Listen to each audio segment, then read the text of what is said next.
Hey everyone, today is day 21 of my push-up challenge received by fellow Councilman Dr. Harvey. It's in awareness of the 22 veterans unfortunately committing suicide every day.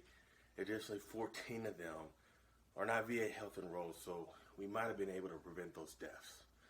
Now, topic for today. Even though you may not have deployed into combat, service members and veterans just doing their regular job, their regular time in service can also lead to stressors.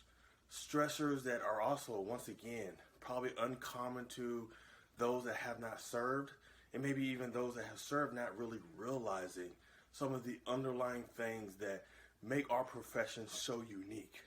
For example, always having to be on.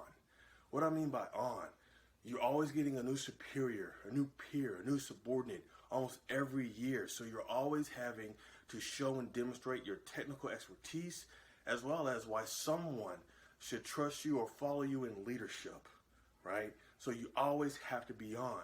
Almost every 2 to 3 years, you're transitioning.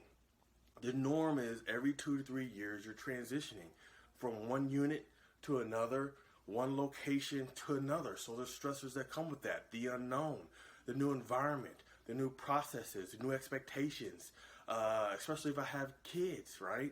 The new school district that I'm going to probably move to them, the new house, all those different things you have to try to learn while also trying to make sure you come to that new organization with the best reputation, with the best presentation as possible, because you're still being evaluated for progression. You're still being looked at for schooling. You're still being looked at for potential opportunities within that organization, right?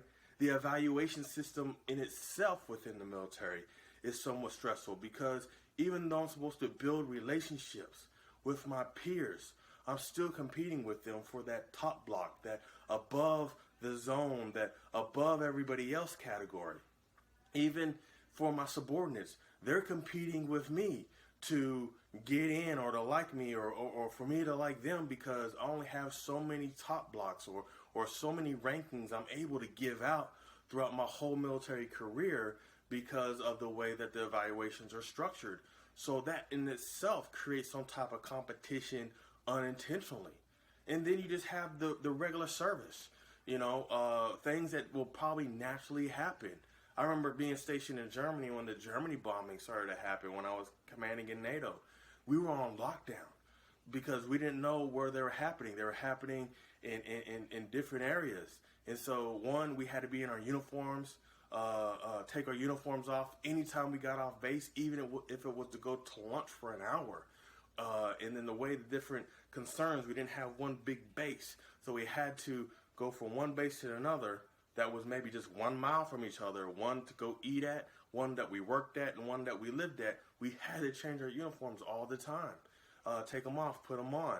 And then again, I remember my first time stationed in Hawaii as an enlisted private.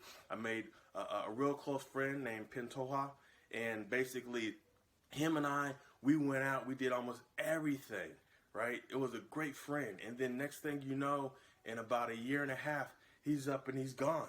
And that time I spent, the relationship I built with him, because he was one of the few that took me under his wing when I got there in Hawaii, knowing nothing, is now gone. And I had to try to find new people to build those relationships. So sometimes you may see people not reaching out, not disengaging or dialoguing with people they don't know, because they're so used to people coming and going, them picking up and leaving, right? Them having to jump in and fit with a group of people, and then all of a sudden they're moved out.